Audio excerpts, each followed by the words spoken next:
Hi everyone, welcome to the woman of honour series. ഇന്ന് എല്ലാവർക്കും സുഖമാണെന്ന് വിശ്വസിക്കുകയാണ്. ഇന്ന് വളരെ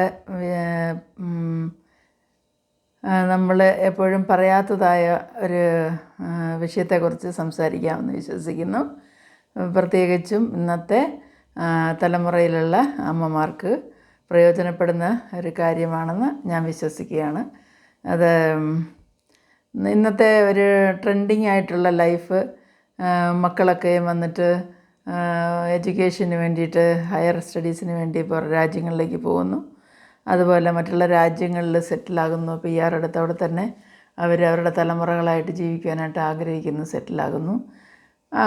അതേപോലെ ചിലർ പഠിക്കാൻ പോകുന്നൊരു ഫാമിലിയായിട്ട് ഷിഫ്റ്റ് ചെയ്യുന്നു.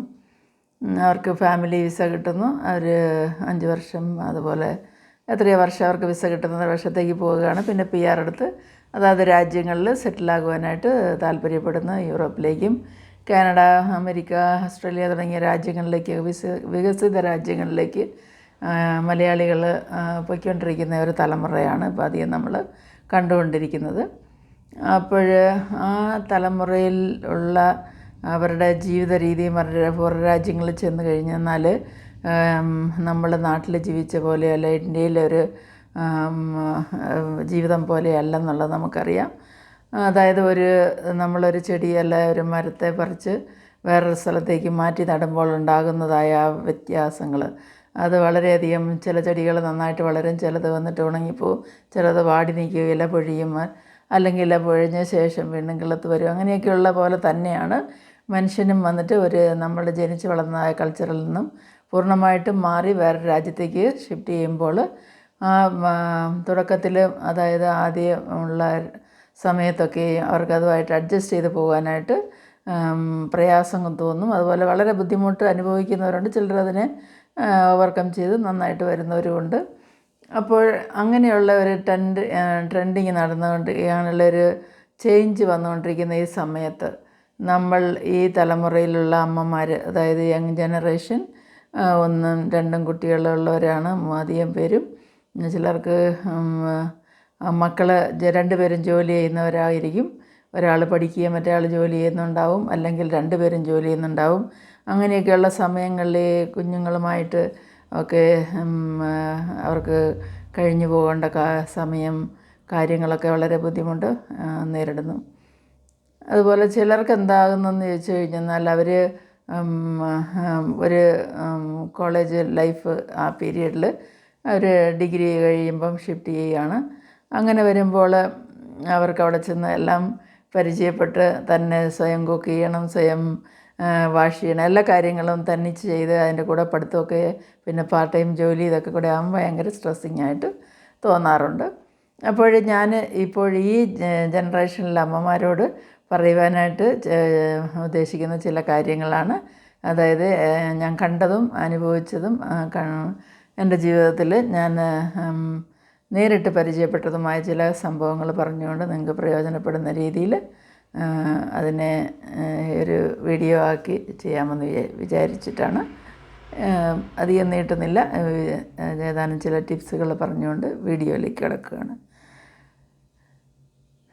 ഇന്നത്തെ നമ്മൾ ഈ ഇൻ്റർനെറ്റും മൊബൈലും എല്ലാം വന്നിട്ട് ഫാസ്റ്റായിട്ട്, അതായത് ആർട്ടിഫിഷ്യൽ ഇൻ്റലിജൻസിൻ്റെ ആണെങ്കിലും എന്ത് നോക്കിയാലും ഏറ്റവും ഫാസ്റ്റായിട്ടുള്ള ഒരു ജീവിതമാണ്. പക്ഷേ ആ ഫാസ്റ്റായിട്ടുള്ള ജീവിതത്തിൽ നമ്മൾക്ക് ഒരിക്കലും തിരിച്ചു കിട്ടാത്ത ആ സമയം എന്നുള്ള ഏറ്റവും വലിയ ആ കാര്യത്തെക്കുറിച്ച് നമ്മൾ മറന്നു പോകുന്നു എന്നുള്ളത് ഒരു വാസ്തവമാണ്. ഏറ്റവും കൂടുതൽ നമ്മൾക്ക് വിലപിടിപ്പുള്ളതെന്ന് പറയുന്ന സമയമാണെന്ന് നമുക്കിപ്പോൾ ഇപ്പോൾ മനസ്സിലാകില്ല, പിന്നീടാണ് മനസ്സിലാകുന്നത്. ഞാൻ ഒരിക്കലും നമ്മൾ എന്ത് പണം കൊടുത്താലും എന്ത് കൊടുത്താലും തിരികെ വരാത്തൊരു സാധനമാണ് സമയം എന്നുള്ളത്. ഇന്നലെ വീണ്ടും നമുക്ക് ഇന്ന് കിട്ടത്തില്ല. ഇന്ന് നമ്മൾ പുതിയൊരു ദിവസമാണ്, പുതിയ ടൈമാണ്. എല്ലാവർക്കും ഈക്വലായിട്ട് കിട്ടുന്ന ഒരു സംഭവമാണ് ടൈം. കുഞ്ഞുങ്ങൾ നമ്മളുടെ ഒരു കൾച്ചറിൽ വളർത്തുമ്പോൾ അവരെ കൊണ്ടൊന്നും ജോലി ചെയ്യിപ്പിക്കത്തില്ല. എല്ലാം അവർക്ക് 3 വയസ്സ് 4 വയസ്സാകുന്നവരെയും എല്ലാവരും ലാളിച്ച് പരിപാലിച്ച് അവർക്ക് വേണ്ടതെല്ലാം സ്പൂൺ ഫീഡിങ് ചെയ്ത് അങ്ങനെ അവരെ പഠിപ്പിക്കുന്നു. അതുപോലെ തന്നെ സ്കൂളിൽ പോകാൻ തുടങ്ങിയാലും ഒരു സ്റ്റേജ് വരെയും എപ്പോഴും അവരെ ഡിപ്പെൻഡൻ്റായിട്ട് കാണാറുണ്ട്. തന്നെയുമല്ല അവരുടെ കാര്യങ്ങളൊന്നും ചെയ്യാനോ എടുക്കാനോ അല്ലെ അതൊന്നും ചെയ്യാനായിട്ടുള്ള ഒരു പ്രാപ്തി അവർക്ക് വരുന്നില്ല. കാരണം അതിൻ്റെ റീസൺ വന്നിട്ട് നമ്മൾ പേരൻസ് തന്നെയാണെന്ന് നമുക്ക് മനസ്സിലാക്കുവാനായിട്ട് സാധിക്കും. ഇപ്പോൾ നമ്മൾ മറു രാജ്യങ്ങളിൽ ചെന്ന് കഴിഞ്ഞാൽ അവിടുത്തെ കൾച്ചർ അങ്ങനെയല്ല, ജസ്റ്റ് ഓപ്പോസിറ്റാണ്. അവർ കുഞ്ഞുങ്ങൾ തന്നെ അവരവരുടെ കാര്യങ്ങൾ മനസ്സിലാക്കുവാനും അതിനനുസരിച്ച് അവർ ചെയ്യുവാനായിട്ടും ഉള്ള പ്രാപ്തി അവർക്കുണ്ടാകുന്നു. ഒരു എക്സാമ്പിൾ പറഞ്ഞു കഴിഞ്ഞാൽ എൻ്റെ കൊച്ചുമോൾ US അവൾ 3.5 വയസ്സേ ഉള്ളൂ. എങ്കിലും അവളുടെ ആ നഴ്സറി ക്ലാസ്സിൽ അവൾക്ക് ഒന്നും നമ്മൾ ഹെൽപ്പ് ചെയ്ത് കൊടുക്കാൻ പാടില്ലെന്നാണ് അവിടുത്തെ റൂള്. അതായത് അവൾക്ക് എന്തെങ്കിലും ആവശ്യമുണ്ടെങ്കിൽ അവളായിട്ട് തന്നെ ചോദിക്കണം. ആ ചോദിക്കുന്ന കാര്യം അത് ടീച്ചേഴ്സോ അല്ലെങ്കിൽ നമ്മൾ പേരൻസിനോട് ഹെൽപ്പ് ചോദിച്ചാൽ മാത്രം ഹെൽപ്പ് ചെയ്യണം. അല്ലാതെ നമ്മൾ അവൾക്ക് ഒന്നും ചെയ്തു കൊടുക്കാൻ പാടില്ലെന്നാണ് അവിടുത്തെ റൂൾസ്. അതുപോലെ സ്കൂളിലാണെങ്കിലും അവരവരുടെ കാര്യങ്ങൾ അവരവർ ചെയ്യുന്നു. എന്തെങ്കിലും ടീച്ചേഴ്സിൻ്റെ ഹെൽപ്പ് ആവശ്യമുണ്ടെങ്കിൽ അവർ ചെയ്തു കൊടുക്കും. അതുപോലെ തന്നെ ആയമാർ ചെയ്തു കൊടുക്കും. പിന്നെ പഠിക്കാനുള്ള കാര്യങ്ങളിലൊക്കെ ഗൈഡൻസ് കൊടുക്കും. പക്ഷേങ്കിൽ വീട്ടിൽ വന്നു കഴിഞ്ഞാലും അവർ ഒരു ഇൻഡിപെൻഡൻ്റായിട്ട് അവർക്ക് കാര്യങ്ങൾ ചെയ്യാനായിട്ടുള്ള ആ ഒരു രീതിയിലാണ് അവരെ വളർത്തിക്കൊണ്ട് അവിടെ പഠിപ്പിച്ചു കൊണ്ടുവരുന്നത്. അപ്പം എനിക്ക് സംശയം തോന്നിയിട്ട് ഞാൻ ഇങ്ങനെ നമ്മൾ കുട്ടി ഇവിടുത്തെ പോലെ തന്നെ അവൾ കഷ്ടപ്പെടുന്ന കാണുമ്പോൾ നമുക്കൊരു പ്രയാസം. അപ്പം ഷൂ ഇടാനോ അല്ല യൂണിഫോം ഇടാനോ അല്ല ഡ്രസ്സ് ഇടാൻ എന്തിനെങ്കിലും നമ്മൾ ഹെൽപ്പ് ചെയ്യാൻ തുടങ്ങിയാൽ അപ്പോഴത് അവർ നോ എന്ന് പറയും. കാരണം അവരെ കൊണ്ട് ചെയ്യാൻ പറ്റാത്ത കാര്യം മാത്രമാണ്. അല്ലെ അവർ ഇങ്ങോട്ട് നമ്മളോട് ചോദിക്കണം, എനിക്ക് ഹെൽപ്പ് ചെയ്ത് തരാമോ, അപ്പോഴും മാത്രമേ നമ്മൾ ഹെൽപ്പ് ചെയ്യാൻ പാടുള്ളൂ എന്നാണ്. അങ്ങനെ ഞാനത് കാണുവാനായിട്ട് ഇടയായി. വളരെയധികം അതിശയം തോന്നി. കാരണം നമ്മൾ അങ്ങനത്തെ ഒരു ഇതിലല്ല വളർന്നിരിക്കുന്നതും വളർത്തിയിരിക്കുന്നതും. പിന്നെ നോക്കുമ്പോൾ ഇപ്പോൾ നമ്മളുടെ കുഞ്ഞുങ്ങളെന്നല്ല, ഇപ്പോൾ കോളേജിൽ പഠിക്കുന്ന മക്കളായാലും ഈ നമ്മുടെ കേരളത്തിൽ പ്രത്യേകിച്ച്, ഇന്ത്യയുടെ മറ്റുള്ള ഭാഗങ്ങളിൽ അത്രയില്ലെന്ന് എനിക്ക് തോന്നുന്നത്. പ്രത്യേകിച്ച് എല്ലാം ഒരു ഗ്ലാസ് വെള്ളം എടുത്ത് കുടിക്കണേ പോലും അതിനൊരു സപ്പോർട്ട് വേണം. ഒരാളുടെ സപ്പോർട്ടിൽ ഒരാൾ കൊടുത്ത് സ്പൂൺ ഫീഡിങ് ആണെന്ന് നമുക്ക് പറയാം. പക്ഷെ അങ്ങനെയല്ല നമ്മൾ മക്കളെ വളർത്തേണ്ടതെന്നുള്ളതാണ് പറയുന്നത്. കാരണം എന്ന് പറഞ്ഞാൽ അവർ ഏത് സാഹചര്യത്തിലും പിന്നെ ജീവിക്കാനുള്ള, അതായത് അവരുടെ സെൽഫ് ഇൻസ്റ്റൻ്റായിട്ടുള്ള കാര്യങ്ങളെ അവർ തന്നെ ഡെവലപ്പ് ചെയ്തെടുത്ത് അവർക്ക് ആവശ്യമുള്ള കാര്യങ്ങൾ അവർക്ക് ചെയ്യാനുള്ള കപ്പാസിറ്റി, അതുമാത്രമല്ല എല്ലാ സിറ്റുവേഷനിലോടും ചേർന്ന് അതിനോട് ഇണങ്ങിപ്പോകാനായിട്ടുള്ള ഒരു ധൈര്യവും അതിനുള്ള കഴിവും ഉണ്ടെങ്കിൽ അവർക്കൊരിക്കലും നിരാശ വരത്തില്ലെന്നുള്ള. നിരാശ വളരെ കുറവായിരിക്കും. കാരണം അവർക്കറിയാം അവരെന്താ ചെയ്യേണ്ടതെന്നുള്ളത്. അപ്പോൾ ഇങ്ങനെ ഉള്ള ഒരു കാര്യങ്ങളിൽ നമ്മൾ നമ്മുടെ മക്കളെ വളർത്തുമ്പോൾ അവർ കൊണ്ട് ചെയ്യിക്കേണ്ടതായ കാര്യങ്ങൾ നമ്മൾ ചെയ്യിക്കണം. ഒരിക്കലും മടി വിചാരിക്കൽ. അതുപോലെ തന്നെ അധികം മൊബൈൽ കളിക്കാൻ കൊടുക്കരുത്. മൊബൈലിൽ അവർക്ക് അത്യാവശ്യം കാണേണ്ട കാര്യങ്ങൾ മാത്രം ഇത് ചെയ്തിട്ട് ബാക്കി നമ്മൾ ലോക്ക് ചെയ്ത് വെക്കാനായിട്ട് സൂക്ഷിക്കുക. അതുപോലെ TV ആണെങ്കിൽ പേരൻ്റ് ലോക്ക് ചെയ്ത് വെക്കുക. ആ വീഡിയോസൊക്കെ പിള്ളേർ അവർക്ക് അറിയത്തില്ല, അവർ കണ്ടു കഴിഞ്ഞാൽ പിന്നെ അവരത് അഡിക്റ്റായിട്ട് വഴക്ക് കൂടും, കരയും, ബഹളം വെക്കും. അങ്ങനെയാകുമ്പം അത് നമ്മളുടെ ഇവിടുത്തെ ഒരു കൾച്ചറാണ് ഫുഡ് കഴിക്കുമ്പോൾ TV വെക്കുക അല്ലെ മൊബൈൽ കാണിക്കുക എന്നുള്ളത്. പക്ഷേ മറ്റുള്ള രാജ്യങ്ങളിൽ അങ്ങനെയല്ല. അവർ ഫുഡ് കഴിക്കുന്ന സമയത്ത് TV ഓൺ ചെയ്യത്തില്ല. ആ ഫുഡ് കഴിച്ച് അത് കഴിയുന്നവരാണ്. അതുപോലെ തന്നെ ഞാൻ ഇപ്പോൾ ഓർക്കാണ്, എൻ്റെ മകളുടെ വീട് കാനഡയിൽ. അവരുടെ വീട്ടിൽ അവർ വീക്കെൻഡിൽ മാത്രമാണ് മക്കൾക്ക് TV കാണാനായിട്ടുള്ള ഇത് കൊടുക്കുന്നത്, പെർമിഷൻ. അതായത് അന്നേരം അവർക്ക് 5 ദിവസം സ്കൂൾ കഴിഞ്ഞിട്ട് പിന്നെ സാറ്റർഡേ സൺഡേ ഉണ്ടായാൽ ഫ്രൈഡേ നൈറ്റ് മുതൽ അവർക്ക് കാണാം. പിന്നെ ഫുൾ ഡേ അവരിരിക്കത്തില്ല. വേണ്ട അതിനിടയ്ക്കുള്ള ആക്ടിവിറ്റീസ് ഉണ്ട്, കാര്യങ്ങളുണ്ട്, എല്ലാം ചെയ്യും. ഈ TV എന്നുള്ളത് പറയുന്നത് അത് അഡിക്റ്റ് ആയിക്കഴിഞ്ഞാൽ മക്കൾ, TV എന്നല്ല ഞാൻ പറയുന്നത്, മൊബൈൽ, അതൊക്കെ അഡിക്റ്റ് ആയിക്കഴിഞ്ഞാൽ അവരതിൽ നിന്ന് മാറത്തില്ല എന്നുള്ളത് നമുക്ക് ഈ കോവിഡ് ടൈമിൽ അത് മനസ്സിലായ കാര്യങ്ങളാണ്.